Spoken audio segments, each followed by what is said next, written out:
Good evening, everyone, and welcome to another episode of Triple Chalice Tarot. Tonight, we are having a discussion show on witches in television.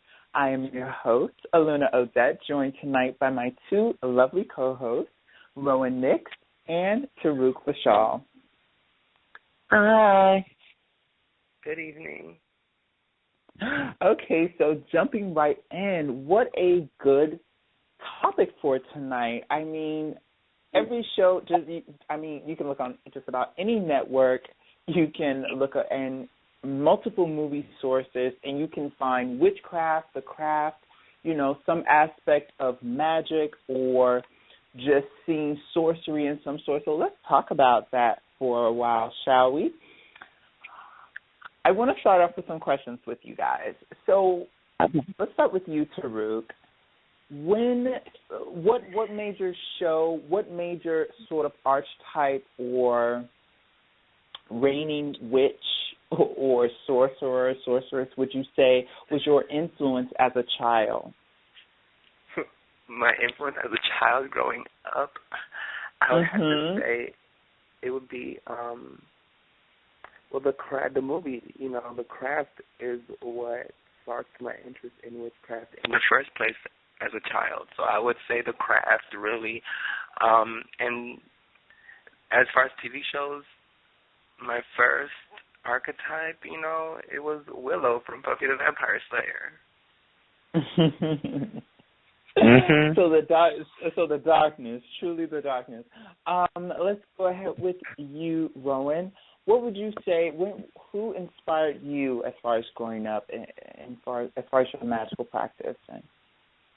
Well, I love the movie The Craft. That was my first witch movie for sure. But I think I drew a lot more inspiration from the movie Practical Magic, just because I felt like the witchcraft that was practiced in that movie was more natural and it was more true to life as to, what witches actually do during the day and, what we go through, etc. Cause I don't bring my dead boyfriends back. I just leave them where they are. But I also really love the character of Willow too, because again, she did go through so many phases, and also the ladies from Charmed, always a good show. So, yes, but mostly yes. I would say. Yes, and I was just going to use that as my sort of pick as far as television. I was very much inspired by The Craft as well. It was one of those first sort of movies that I really saw the extreme of magic. I'm talking about, special effects. And my favorite part was even when they did Light as a Feather, Stiff as a Board, and they lifted Rochelle off of the ground. That was like, oh, my God, the coolest thing growing up. And Charmed, because Charmed also really made emphasis on using the special effects, and there was explosions, there was telekinesis. So those sort of things really gripped my attention and our attention all growing up, and I think which sort of pioneered us in the direction of adhering to magic. Now, let's talk about a bit of the con of seeing so much magic, witchcraft, sort of ceremonial witchery in TV. Do you think that TV and movies are creating a delusional aspect to magic, or how magic is actually performed, or do you think they're pretty accurate with how they are depicting? I'll start with you, Rowan. I think the practices that they go into are accurate. Like in The Craft, they draw the circle and they light the candles and da-da-da-da-da. And, I do that all the time when I'm casting circle. But I think as far as, did I really, levitate off the ground as a child practicing Light as a Feather, Stiff as a Board? No, I didn't. But, I think that if you truly are into the craft and you truly are called to be a witch, if you are a witch, you're going to keep doing it no matter what results you got. So I did experience a lot of supernatural events as a child, but nothing near, throwing fireballs or levitating or teleporting, none of that kind of craziness. Right. Okay, so let's go ahead with you, Taruk. How do you feel about some of the things that are portrayed in today's sort of Hollywood aspect of the craft or witches? Do you think it's pretty accurate, or is it far off?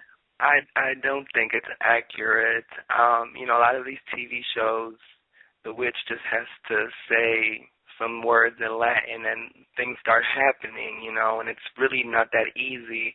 They do it with no effort, with no type of motivation. They just say these words or read from a book, and that's not how magic is. You have to put in effort and energy and strength and power and will behind the things that you want to call into the universe. It's not as simple as reading, 3 sentences from a grimoire.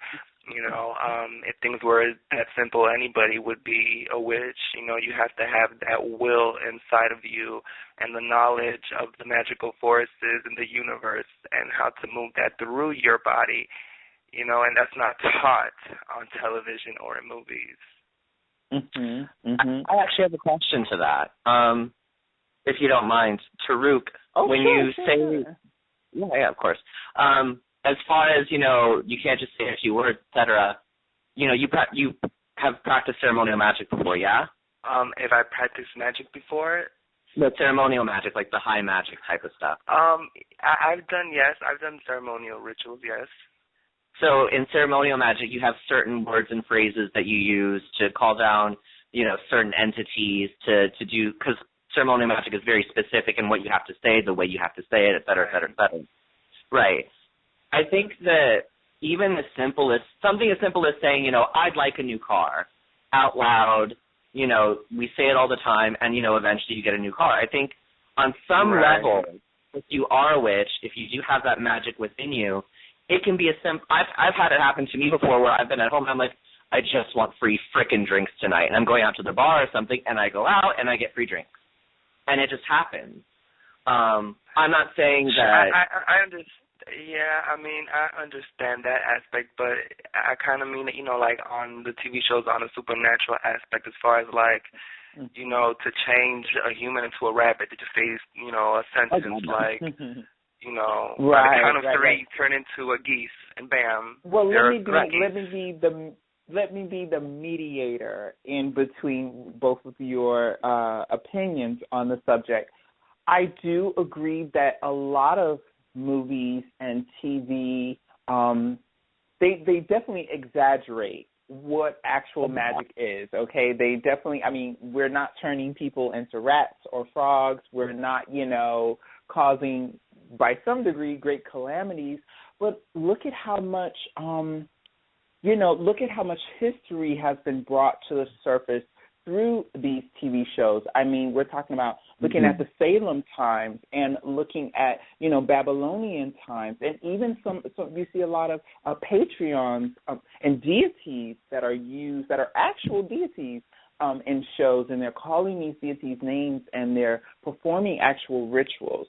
So in a sense, it is very cosmetic, it's very Hollywood, but they do bring a little bit, even if just a tad, of revelation and almost, I would say, authenticity to a lot of things that when we see and we hear, because I've heard, certain deities' names being called, and it's like, oh, okay, I've worked with that energy before, or I've offered a gift or received a blessing from that source before.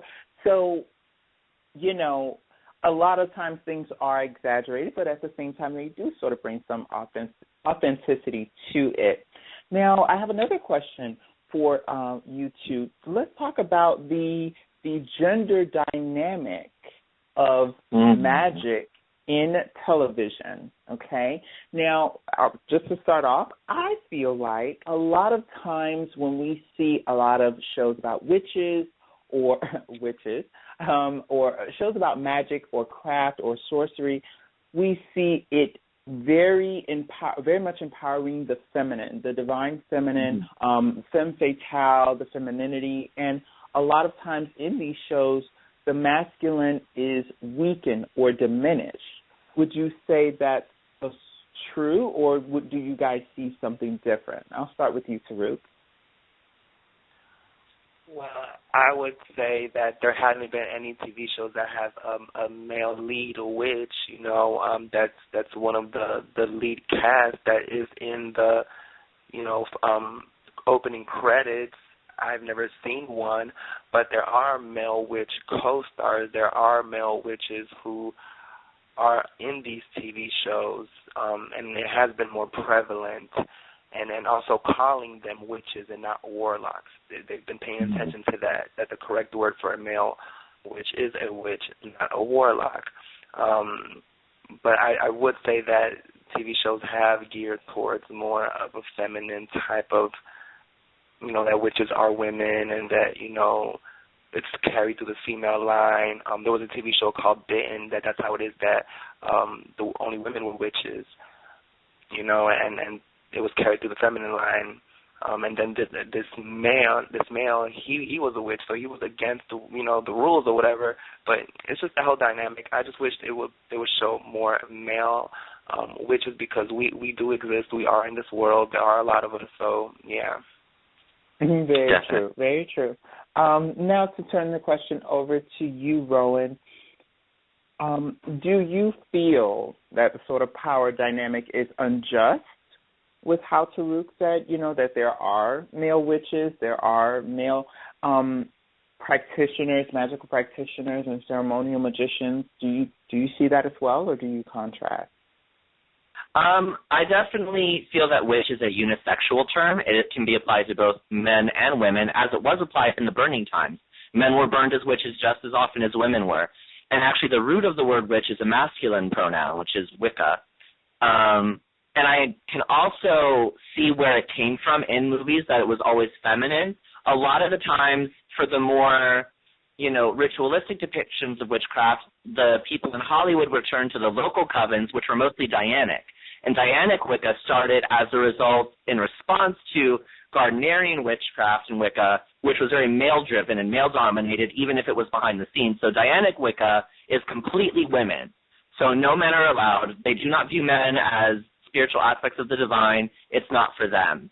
And I want to get into the difference between warlock and witch because there is a difference. I know a lot of witches out there identify as warlocks, but warlock was actually, it's like a very bad term. It means like liar, deceiver, trickster, etc. It's almost an invalid term. Now, I know that there are a lot of people that are reclaiming this word, but whenever I'm talking about someone like Tariq that does practice magic as a witch, it's all unisex. So I really do agree with Tariq that there should be more shows, more movies where the main witch protagonist is male and is just as justified as the female protagonist is coming from Salem and all that other crazy stuff. So for sure. I just want to say right quick, okay. The only show that I have seen where there has been the closest thing to a male lead witch is the show Constantine, but he wasn't called a witch. He was called I think he was like a proficient in the black arts, or he was like a master of the black arts. That was in his business like a card. necromancer, wasn't he? Huh? Wasn't he like a necromancer or something like that? If I'm thinking of the right show. Well, he did magic. He cast spells. He had, he was basically a male witch, because he did do necromancy, but he also casted all types of spells, and it was very magic oriented. Yeah. But it only lasted one season. Even looking at the more popular show like Charmed, where male practitioners in the show or sort of cast in the show, they were either demons or warlocks. And then as Rowan said, it's about that bad connotation that comes with the word, labeling them more of the villain aspect. And of course, in Charm, it was this sort of power dynamic of mostly men coming after the Charmed sisters or male demons. They did have females as well, but a lot of times more male demons coming after the House of the Witches and then banishing. So I almost feel like now I do very much support women empowerment and using that avenue to give that sort of sense of empowerment, but it can be sort of it's the opposite term of misogynist when you're constantly seeing the male sort of battered or beaten on and taken advantage of by a woman who wields magic. So I like both of you guys' point. You were going to say something? Rowan? Yeah, I was going to say that it actually happens a lot more if you go into the craft communities, there are a lot of high priestesses in charge that are just very, almost, they just they don't view men as equal to them at all. You know, a male is a consort, and, you know, I saw a great bumper, it was on a bumper sticker, so, you know, but it was a great, you know, slogan, which was that the goddess is not a single parent. You know, for those of us that do worship the goddess, et cetera, you know, it takes both energies to create life. It takes both energies to create magic. We are all perfect duality between male and female. So men definitely have their place. Absolutely. So now let's go into more of the modern shows, and let's talk about the special effects in the modern shows, because I'm always, for me, in watching a show where the theme is about craft or witchcraft, I do want my puff and smoke. I do want, you know, fireballs flinging, and I do want a lot more special effects. Do you think that has been, and for my own personal opinion and taste, I feel like there's been a bit of a lackluster in a lot of shows when it comes to magical fighting scenes, or really the potential for great, you know, in ingenuity in sort of fight scenes, or just the special effects that can come with a spell showdown, if you would call it.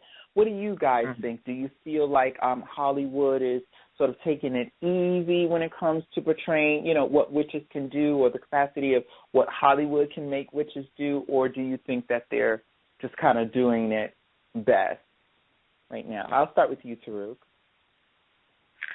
Well, I think it depends. You know, there are some TV shows that do show witch battles and witches fighting and witches being powerful. Sometimes I just get frustrated when, you know, like a human just attacks them and they don't do anything, or, you know, that I don't like. I feel like a witch should always be on guard and at least have some type of energy force field around you. I mean, you know, there's always something that I feel like can be done that a witch should be able to win or be triumphant over a human or whatever kind of entity. I would say the show that I feel like is most battle and fight like, and you actually see duels, it would be the originals. Like, they go ham. They really do. Yeah. Okay. What about you, Rowan? How do you think Hollywood is taking the term in sort of doing witch battles or bringing about magical sort of duels and things of that sort? Is it a lackluster for you, or are they really hitting the mark? I mean, to anybody that's curious about the craft, you know, those witch battles are everything, and they definitely have their purpose. But, you know, you have to remember that this isn't real. You're not going to send – energy balls don't look like giant glowing orbs in your hand that can eviscerate anything in your path, a la Charmed.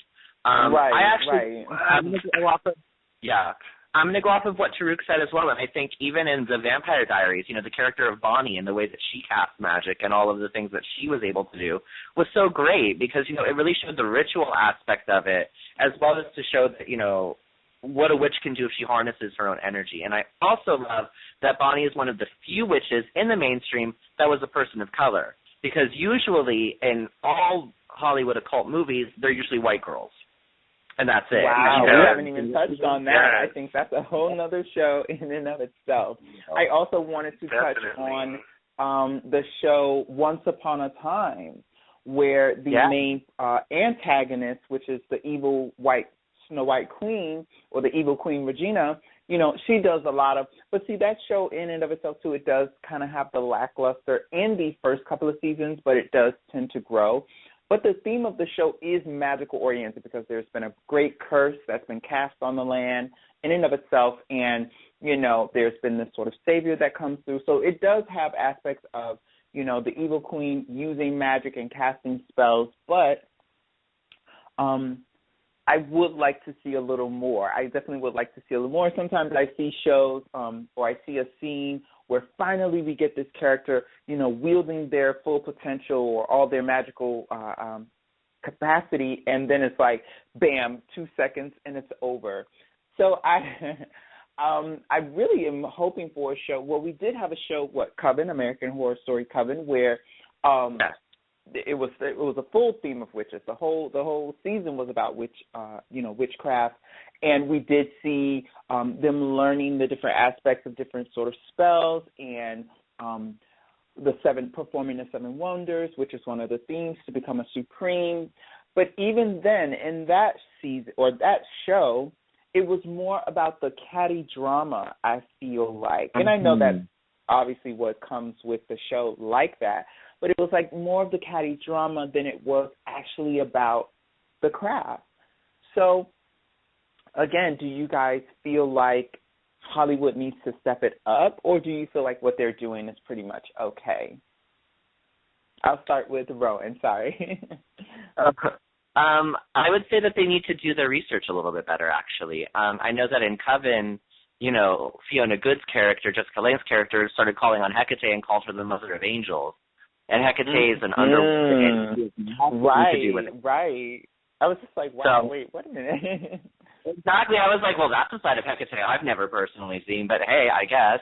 You know, so I really think that they need to dig in, you know, maybe have an advisor of some kind on the show that can say, okay, well, no, this is who you should call on for this, and da-da-da-da-da. So I think that they should do their research and embellish from there. Okay. And what about you, Taruk? Same question to you. Do you feel like Hollywood needs to step it up? Or other shows that you're watching, I'm sorry, go ahead. I was going to say, other shows that you are watching, like the originals, and I think you also mentioned Vampire Diaries, are those shows really fulfilling you and satisfying you as far as the special effects and magic? Well, I wanted to go off with what Rowan was saying about the Hecate thing. When you were saying that, I got this impression that I feel like they purposefully don't say the correct things because they don't want to summon the actual Hecate. Like, they will switch things up about certain deities and give them the wrong attributes on purpose. I feel a lot of times, you know, they switch it up because they don't want to do it, you know, or have the authentic deity. You know what I'm saying? Like, I feel like a lot of times they throw away. They'll just get a name of an entity or a demon and then put whatever the hell they want on it. A lot of times they don't care and they do those things on purpose. But at the same time, Hecate is Hecate. So if you call, I mean, even if you place something else around it, I mean, you're still going to, and you might get a more upset deity than you would had you just played along nicely, because it's like, okay, that's not what I do. So, I'm just going off of my own imagination. But, okay, so back to the question, though, Taruk, do you feel like, though, Hollywood is kind of giving you what you want with the sort of craft and magic being portrayed? They haven't given me what I want. I mean, no. Once again, the originals is the closest thing right now to what I like as far as what they're showing when it comes to magic and witchcraft, and they have male characters that are witches that are powerful and that haven't died yet. So, yeah, Hollywood, I feel like I would like to see more characters of color, more African or other type of variations of magic being portrayed. Yeah, that's what I would like to see. And even for them to dive more into, you know, African culture-based magic, you know, like hoodoo or voodoo. I know it's like it's a very secretive and very sect-oriented craft, and it's passed down through lineage mostly. So a lot of their information, if they even were to try it, would be wrong. Well, not wrong, but probably misguided and, you know, not really the full extent. But I definitely agree with that. I'm liking to see more of different cultures, even Asian, you know, because it's like, or you know, that culture in and of itself, because they're very, very mystical as well, you know, and they practice their own sort of spirituality, and they have their own sort of aspect of divination and all aspects of that. So it is very one-dimensional, and I would hope that Hollywood eventually expands and differentiates so we can see some more inclusion. So we're down to 4 minutes, and I think this is a good place to close up the show, unless you guys had anything else to add. I do, actually. Okay. I just wanted to add on, in, you know, relation to what you guys were just talking about, that all forms of magic are valid, regardless of where you come from in the world. Not all witches came from Salem. There's no bloodline thing that you have to prove. So no matter who your ancestry is, you know, and if you're called to magic, then do it, because the magic is in you for a reason. So that's all I wanted to say. Yeah. And what about you, Taruk? No, I completely agree. I agree.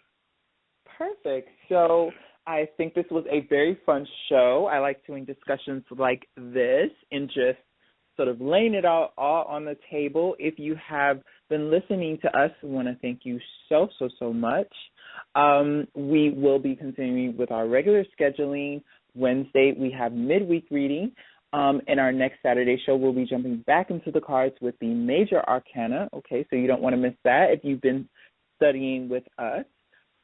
Also, you can find us on Twitter, Facebook, and Instagram, all at Triple Chalice Tarot. You can check out our archives in the Blog Talk Radio show list, and you can see all of what we've talked about in the past, catch up on our previous shows, learn about the pentacles, the cups, the wands, the swords. We finished all of the minor arcana, and now we're in with the big league. So we want to thank you so much again. I'm your host, Aluna Odette, joined by Taruk Vashal and Rowan Nett.